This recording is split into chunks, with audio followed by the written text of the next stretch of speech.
నమస్తే జిఎన్ఆర్ టీవీకి స్వాగతం. నేను శ్రీలత. బులెటిన్ ముందుగా హెడ్లైన్స్ చూద్దాం.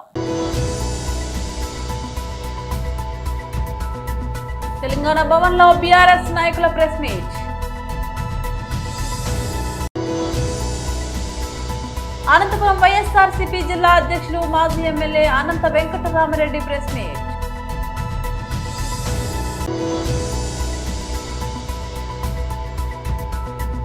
ప్రధాని మోదీపై షర్మిల తీవ్ర ఆరోపణలు.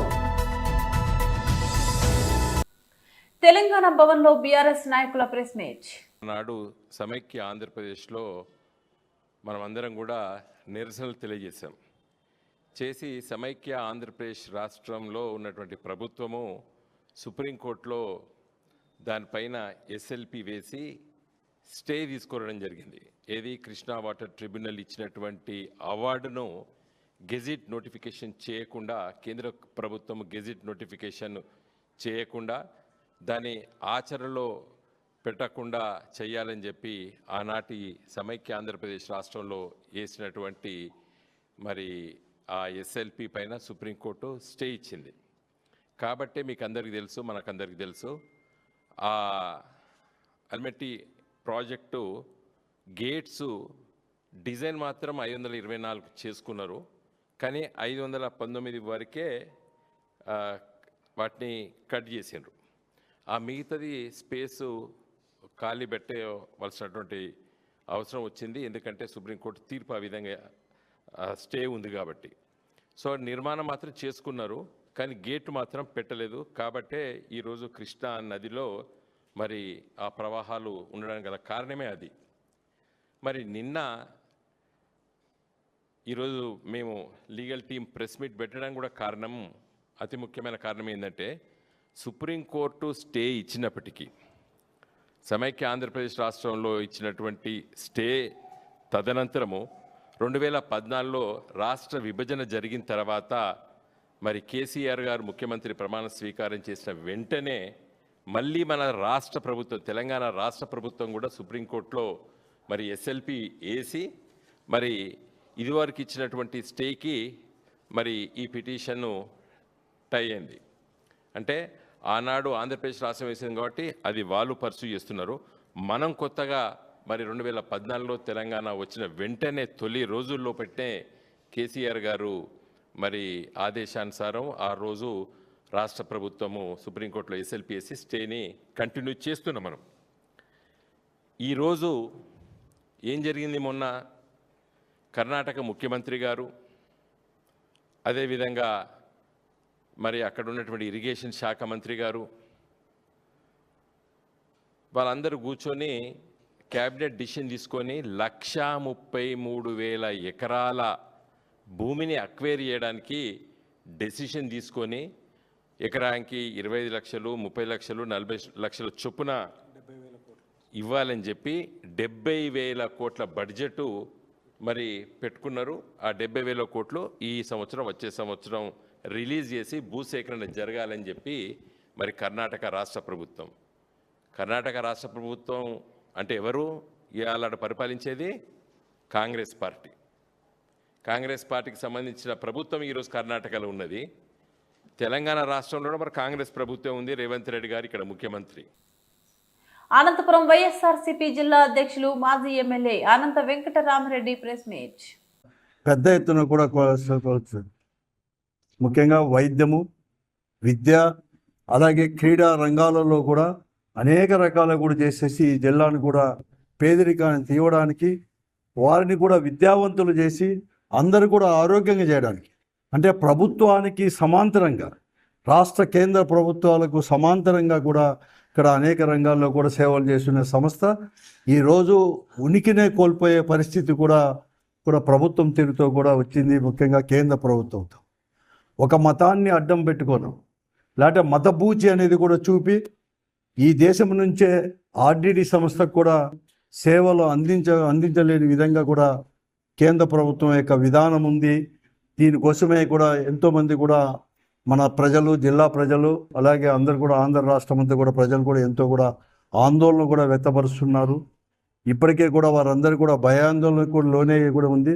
ఎందుకంటే ఈ జిల్లాలో సామాజిక వర్గాలకు కూడా అంతా సేవ చేసేదే కాకుండా వారిని గుర్తించి వారి పిల్లలు ఈరోజు కూడా బాగా కూడా చదువుకున్నారంటే, చాలా ముందుకు పోయారంటే కూడా ప్రభుత్వంతో పాటు కూడా ఈ సంస్థ అనేది కూడా ముఖ్యం.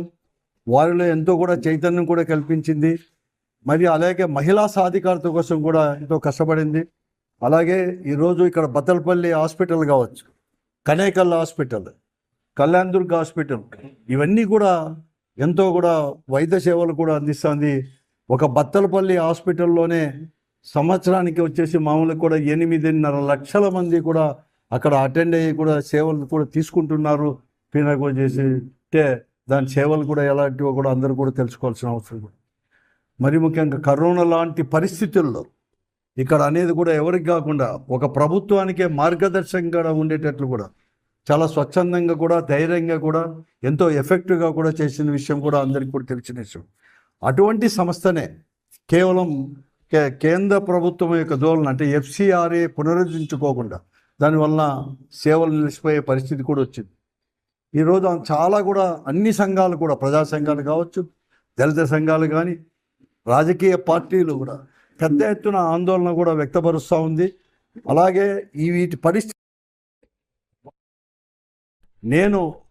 నేనే ఏప్రిల్ 21వ తేదీ బహిరంగంగా కూడా ముఖ్యమంత్రి గారికి కూడా వాటి ప్రాధాన్యత కూడా చేసి ముఖ్యమంత్రి గారికి కూడా చెప్పడం కూడా జరిగింది. బహిరంగ కూడా ఈ జిల్లాలో ఉండే ప్రజాప్రతినిధులందరూ కూడా మీ అందరూ కూడా వెంటనే కూడా దాన్ని పునరుద్ధరించడానికి పెద్ద ఎత్తున చొరవ చూపించాల్సిన అవసరం ఉంది. దీనిలో మీరందరూ ముఖ్యమంత్రి గారి పైన ఒత్తిడి తీసుకొని వచ్చేసి ముఖ్యమంత్రి గారి కదలిక తీసుకొని వస్తేనే ఇది సాధ్యమవుతుందని చెప్పేసి కూడా చెప్పడం జరిగింది. ఆ తర్వాత ఈ రాష్ట్ర ఫైనాన్స్ మినిస్టర్ కేశవ్ గారు మన జిల్లా ప్రజాప్రతినిధిగా కూడా, అలాగే ధర్మవరం నుంచి ప్రాతినిధ్యం వహించి ఆరోగ్య శాఖ మంత్రులైన వారు కూడా ఇద్దరు కూడా కలిసి స్వయంగా కలిసి మాంచు ఫెరర్తో కూడా RTT సంస్థకి పోయి కూడా చర్చించ కూడా జరిగింది. కేంద్రంలో నరేంద్ర మోదీ ప్రభుత్వంపై భారత ఎన్నికల సంఘంపై ఏపీ కాంగ్రెస్ అధ్యక్షురాలు వైఎస్ షర్మిల సంచలన ఆరోపణలు చేశారు. దేశంలో పథకం ప్రకారం ఓట్లు చోరీ జరిగిందని, దీని వెనుక ప్రధాని మోదీ ఉన్నారని ఆమె తీవ్ర స్థాయిలో విమర్శించారు.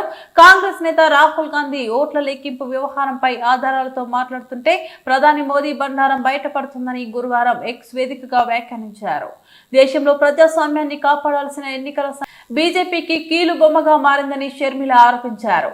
లక్షలాది మంది ఓటు హక్కును కాలరాస్తూ బీజేపీకి అనుకూలంగా వ్యవహరిస్తుందని దుయ్యబట్టారు. ప్రధాని మోదీ కోసం అవసరమైన చోట దొంగ ఓటు సృష్టించడం, కాంగ్రెస్ కు అనుకూలమైన చోట ఓట్లు తొలగించడం ద్వారా ఈసీ తన స్వయం ప్రతిపత్తిని కోల్పోయింది అని ఆమె పేర్కొన్నారు. కర్ణాటకలోని అలందూర్ నియోజకవర్గంలో కాంగ్రెస్ పార్టీ గెలుస్తుందనే ఉద్దేశంతోనే నకిలీ లాగిన్ల ద్వారా సుమారు 6,000 ఓట్లను తొలగించారని ఆమె ఆరోపించారు. సాఫ్ట్వేర్ ను హైజాక్ చేసి ఆటోమేటెడ్ ప్రోగ్రామింగ్ ద్వారా ఓట్లను తొలగించడం దేశ ద్రోహంతో సమానమని షర్మిల అభిప్రాయపడ్డారు. నకిలీ ధ్రువపత్రాలు, తప్పుడు ఫోన్ నెంబర్లతో ఓట్లను అక్రమంగా తొలగించడాన్ని ఉగ్రవాద చర్యగా ఆమె అభివర్ణించారు. రాహుల్ గాంధీ డిమాండ్ చేసిన విధంగా తొలగించిన ఓటర్ల పూర్తి వివరాలను, వాటిని ఉపయోగించిన ఫోన్ నెంబర్లు, ఓటీపీల సమాచారాన్ని వారం రోజుల్లోగా బహిర్గతం చేయాలని ఆమె ఎన్నికల సంఘాన్ని డిమాండ్ చేశారు. అలా చేయని పక్షంలో ప్రజాస్వామ్యాన్ని దెబ్బతీస్తున్న వారికి ఈసీనే స్వయం రక్షణ కల్పిస్తున్నట్లు భావించాల్సి ఉంటుందని షర్మిల హెచ్చరించారు. సీఎం రేవంత్ రెడ్డి పాలమూరు బిడ్డ అని ఏ సభలో అయినా చెప్పుకుంటూ ఉంటారు. నేను పాలమూరు బిడ్డని అని. పాలమూరు రంగారెడ్డి ప్రాజెక్టు 90% కంప్లీట్ అయింది. 4,000 కోట్లు ఖర్చు పెడితే కాలువలు తవ్వితే కొడంగల్ నియోజకవర్గానికి 150,000 ఎకరాల పంట సాగు అవుతుంది. దీనిని పక్కన పెట్టి కేసీఆర్ కు ఎక్కడ పేరు వస్తుందో అని నారాయణపేట ఎత్తిపోతల పథకాన్ని ప్రారంభించారు. ఏ పర్మిషన్ లేకుండా కొడంగల్ నారాయణపేట ఎత్తిపోతల పథకాన్ని ప్రారంభిస్తే ఎన్జిటి వాళ్ళు కోర్టులో వేసి ఆపినారు. రాష్ట్ర ముఖ్యమంత్రికి ఏ పని చేసినా పర్మిషన్లు తీసుకొని చేయాలని తెలియదా? పాలమూరు రంగారెడ్డి డిజైన్ చేసి ప్రారంభిస్తే ఉమ్మడి మహబూబ్ నగర్ జిల్లాకు అంతటా నీళ్లు వస్తాయి. కాంగ్రెస్ ప్రభుత్వం వచ్చి 2 సంవత్సరాలు పూర్తి కావస్తున్నా ఇచ్చిన హామీలు ఎక్కడ అమలు కావడం లేదు. నిరుద్యోగులు ధర్నాలు చేస్తున్నారు. కోర్టు కూడా స్పష్టంగా చెప్పింది, రివాల్యుయేషన్ చేసి మళ్ళీ ఎగ్జామ్ పెట్టండి అని. సొంత పార్టీకి చెందిన కాంగ్రెస్ ఎమ్మెల్యే రాజగోపాల్ రెడ్డి చెప్తున్నారు. గ్రూప్ 1 పోస్టులు ఒక్కొక్క పోస్టులు 3 నుంచి 5 కోట్ల వరకు. సీఎంతో పాటు మంత్రి వర్గీయులు అమ్ముకున్నారని, సంవత్సరానికి 2 లక్షల ఉద్యోగాలు ఇస్తామన్నారు. ఎక్కడున్నాయి ఉద్యోగాలు? కాంగ్రెస్ ప్రభుత్వం పాలనలో ఏ రంగానికి కూడా న్యాయం చేయకుండా అన్యాయం చేసింది. టీఆర్ఎస్ పార్టీ ప్రభుత్వంలో ఉన్న 50,000 ఉద్యోగాలు నియామక పత్రాలు ఇచ్చి చేతులు దులుపుకున్నారు. నేను పాలమూరుకు బ్రహ్మాండంగా చేస్తా అని చెప్తా ఉన్నాడు. నేను ఒకటే ప్రశ్నిస్తూ ఉన్నాను ముఖ్యమంత్రి గారికి, నువ్వు పాలమూరు బిడ్డవే కదా, మరి పాలమూరు రంగారెడ్డి ప్రాజెక్టు 90% కంప్లీట్ అయింది.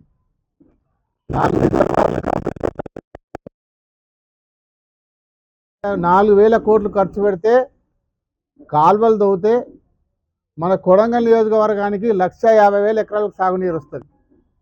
కానీ దాన్ని పక్కన పెట్టి కేసీఆర్ గారికి ఎక్కడ పేరు వస్తుందో అని చెప్పి పాలమూరు రంగారెడ్డి పక్కన పెట్టేసి పండబెట్టి నువ్వు కొడంగల్ నారాయణపేట ఎత్తిపోతల పథకం తీసుకున్నావు. మరి కొడంగల్ నారాయణపేట పథకం స్టార్ట్ అయిందా అంటే అది మొదలు కాలే. ఏ పర్మిషన్ లేకుండా కొడంగల్ నారాయణపేట ఎత్తిపోతల పథకాన్ని ప్రారంభించి టెండర్ పిలిస్తే ఎన్జీటీ వాళ్ళు దాని కోట్లు వేస్తే ఎన్జీటీ వాళ్ళు ఆపేసినారు. మరి ముఖ్యమంత్రి గారికి అన్ని పర్మిషన్లు తీసుకున్న తర్వాత కొడంగల్ నారాయణపేట ఎత్తిపోతల పథకం స్టార్ట్ చేయాలని తెలియదా అని నేను ప్రశ్నిస్తూ ఉన్నాను. పాలమూరు రంగారెడ్డి ద్వారానే కొడంగల్ నియోజకవర్గానికి 150,000 ఎకరాలకు నీరు వస్తుంది. బ్రహ్మాండంగా డిజైన్ తయారు చేసినాం. నేను ఎమ్మెల్యేగా ఉన్నప్పుడు ఒక 5-6 సార్లు రివ్యూ పెట్టి మీటింగ్ పెట్టి అధికారులతో చర్చించి బ్రహ్మాండంగా ప్రతి ఒక్క గ్రామానికి ప్రతి ఎకరకు నీళ్ళు వచ్చేటట్టు దాన్ని డిజైన్ చేసినాం. కానీ దాని కేసీఆర్ గారికి పేరు వస్తుందని చెప్పి దాన్ని పక్కన పెట్టేసి ఒక 4,000 ఖర్చు పెడితే 4,000 కోట్లు ఖర్చు పెడితే ఈరోజు బ్రహ్మాండంగా పాలమూరు రంగారెడ్డి కంప్లీట్ అయిపోతుంది. కొడంగల్కి నీళ్ళు వస్తాయి, నారాయణపేటకి నీళ్ళు వస్తాయి. ఉమ్మడి మహబూబ్నగర్ జిల్లా మొత్తాన్ని కూడా ప్రతి ఒక్క నియోజకవర్గానికి నీళ్ళు వచ్చే విధంగా ఈరోజు పాలమూరు రంగారెడ్డి డిజైన్ చేసి పనులు కంప్లీట్ చేస్తే, ఒక్క 10% పనులు చేస్తే నువ్వు పాలమూరు ముద్దు బిడ్డవే కదా, మరి నీకే పేరు వస్తుంది కదా, ఎందుకు పక్కకు పెట్టినావు, ఎందుకు స్టార్ట్ చేస్తావు, దానికి సమాధానం చెప్పాలని చెప్పి రేవంత్ రెడ్డి గారు ప్రశ్నిస్తూ ఉన్నాం. అదేగాక రేవంత్ రెడ్డి పాలన వచ్చి 2 నెలలు అయితే 2 సంవత్సరాలు కంప్లీట్ అయిపోతుంది. కానీ ఇచ్చిన హామీలు ఎక్కడ కూడా అమలు చేయలేదు. రైతుల రుణమాఫీ కాలే, 40% వరకు ఇంతవరకు 50% కంటే తక్కువ, ఎక్కడ కూడా ఏ రైతుకు కూడా రుణమాఫీ కాలే. అదేవిధంగా ఈరోజు రైతు బోనస్ లేదు. ప్రతి రైతుకు 500 క్వింటాలకు 500 బోనస్ ఇస్తున్నాడు. ఏ రైతు కూడా ఇంతవరకు ఒక బోనస్ కూడా రాలే. అదేవిధంగా అన్నీ చూసినారు మీరు మొన్నటి వరకు. ఈరోజు నిరుద్యోగులు అక్కడ ధర్నా చేస్తూ ఉన్నారు. కోర్టు కూడా స్పష్టంగా చెప్పిన పెరియార్ వి రామస్వామి నాయక 146వ జయంతిని సమతా సైనిక దళ రాష్ట్ర నాయకులు మార్షల్ దుర్గం నగేష్ ఆధ్వర్యంలో స్థానిక 2వ డివిజన్ ఇందిరమ్మ కాలనీలో నిర్వహించారు. ఈ కార్యక్రమానికి ముడిమడుగుల మల్లన్న హాజరై పెరియార్ ఇవి రామస్వామి చిత్రపటానికి పూలమాల వేసి నివాళులర్పించారు. అనంతరం వారు మాట్లాడారు. ఈ కార్యక్రమంలో సమతా సైనిక దళ నాయకులు జిమ్మిడి గూడూరి లవన్ కుమార్, ముడిమడుగుల సురేష్, చీమల ఆనంద్, జిమ్మిడి శాంతికుమారి తదితరులు పాల్గొన్నారు. సమతా సైనిక దళ ఆధ్వర్యంలో వారి యొక్క జయంతిని నిర్వహించడం జరిగింది. ఈ సందర్భంగా వారి యొక్క చిత్రపటానికి పూలమాల వేసి ఘనంగా నివాళులర్పిస్తూ వారిని స్మరించుకోవడం జరుగుతూ ఉంది. ఈ సందర్భంగా తెలంగాణ రైతు సమస్యల సాధన సమితి రాష్ట్ర అధ్యక్షులు మల్లన్న గారు పెరియార్ ఇవి రామస్వామి గురించి 2 నిమిషాలు మాట్లాడవలసిందిగా కోరుతా ఉన్నాం. Thank you. పెరియార్ రామస్వామి గారు ఆయన జీవితాంతము మానవ సమాజం కోసం, సమానత్వం కోసం, స్త్రీ హక్కుల కోసం, మూఢనమ్మకాల కోసం దేవుడు దయ్యం భూతాలు లేదు, దేవుడు దయ్యాలు కులాలను మతాలు పట్టుకొని మనిషిని వ్యత్యాసం చూపెడుతుండ్రు, అసమానతలు చూపెడుతుండ్రు. ఈ దేశంలో అసమానతలు పోవాలి, అంటరాంతనం పోవాలి. ఒక మనిషిగా బతకాలంటే 3 విశ్వాసాలు వద్దు. దేవుడు, దయ్యము, కులాలు, మతాలు, మానవ జాతికి ఒక అంటురోగం లాంటివి అన్నారు. వాళ్ళు నిజంగా మా అనుభవం. వాళ్ళు 18వ శతాబ్దంలో పుట్టిన వాళ్ళు. పూలే గారు, జ్యోతిరావు పూలే వారు కానీ, ఏరియార్ గారు కానీ 18వ శతాబ్దం నిజంగా ఒక చెప్పుకోదగ్గ వికసించిన ఒక అగ్ని కణాలు అనుకోవాలి. అటు మార్క్స్ కానీ, అటు లెనిన్ కానీ, ఇటు పెరియార్ గారు కానీ, అటు విప్లవాలు అయితే వీళ్ళు సామాజిక కార్యకర్తలు భారతదేశ వ్యాప్తంగా. మానవ జాతి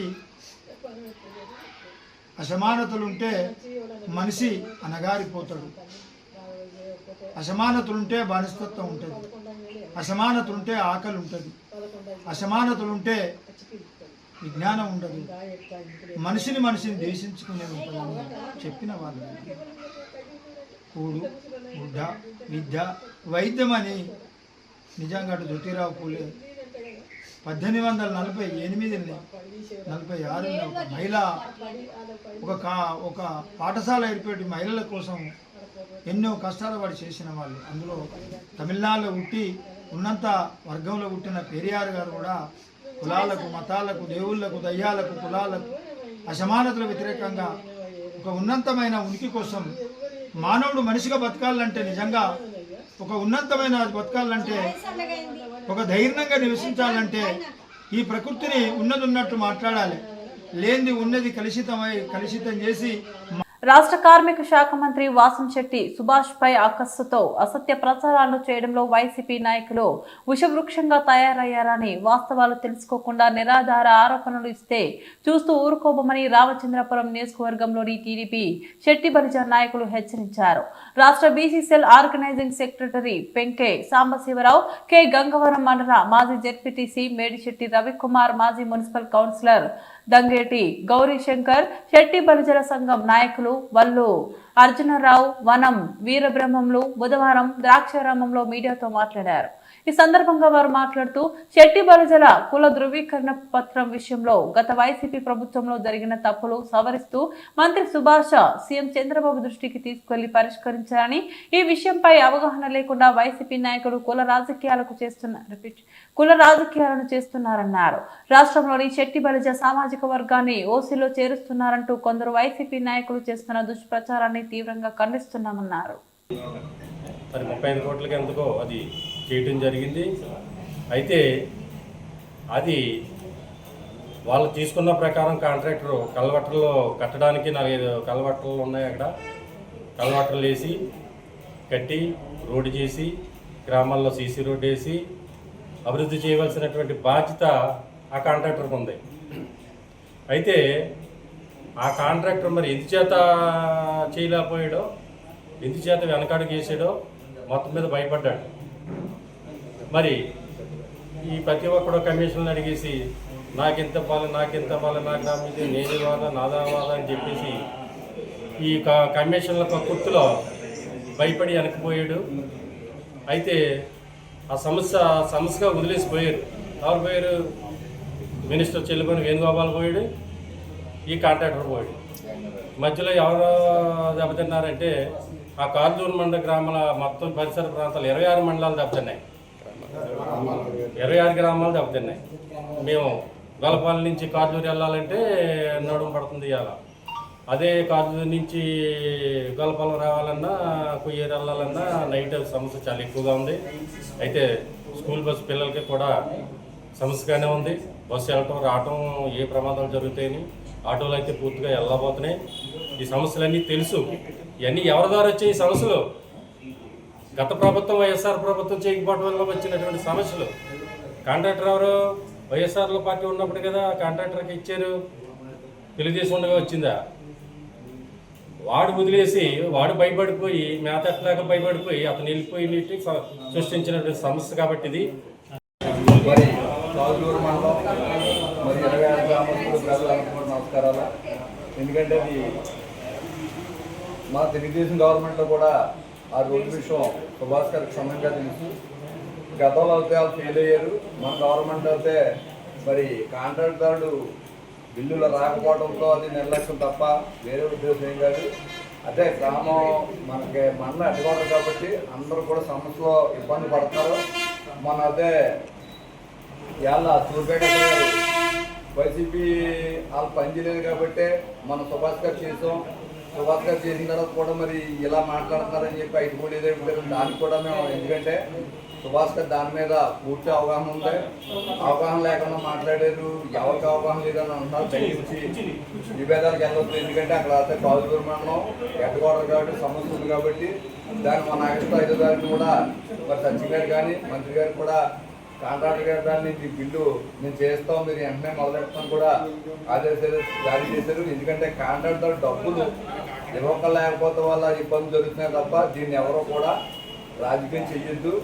ఎందుకంటే మరి సుభాష్ గారు వచ్చిన మరి రాజకీయ అనుభవం లేదు, ఈయనకి ఏది మాట్లాడుతున్నారో అనుభవం లేకుండా ఇవాళ క్యాబినెట్ మంత్రి మరి స్థాయిలో ఉన్నారంటే డెవలప్మెంట్ విషయంలో కానీ ఒక అభివృద్ధి విషయంలో కానీ చిన్న వయసు అయినా కానీ అయినా ఒక సేవ కానీ ఒక మంచి కార్యక్రమంలో కూడా ఆయన చేస్తున్నారు. కాబట్టి దయవుంచి దీన్ని ఇబ్బంది అవుతే కాజులూరు మండలం ఉంది, అందరూ అర్థం చేసుకుని దీన్ని ఏంటంటే కొంతమంది దాని స్వలాభాలకే నేను వాట్సాప్లోని సెల్లోని దాని మీటింగ్లు వెళ్తే మనం హైలైట్ అయిపోతాం అని విధంగా వెళ్తున్నారు తప్ప ఇబ్బంది కానీ మంత్రి గారు కూడా వచ్చినప్పుడు కూడా కార్లు వచ్చినప్పుడు రోడ్డు మీద. బులెటిన్ ముగించే ముందు మరోసారి హెడ్లైన్స్ చూద్దాం. తెలంగాణ భవన్ లో బీఆర్ఎస్ నాయకుల ప్రెస్ మీట్. అనంతపురం వైఎస్ఆర్సీపీ జిల్లా అధ్యక్షులు మాజీ ఎమ్మెల్యే అనంత వెంకటరామరెడ్డి ప్రెస్ మీట్.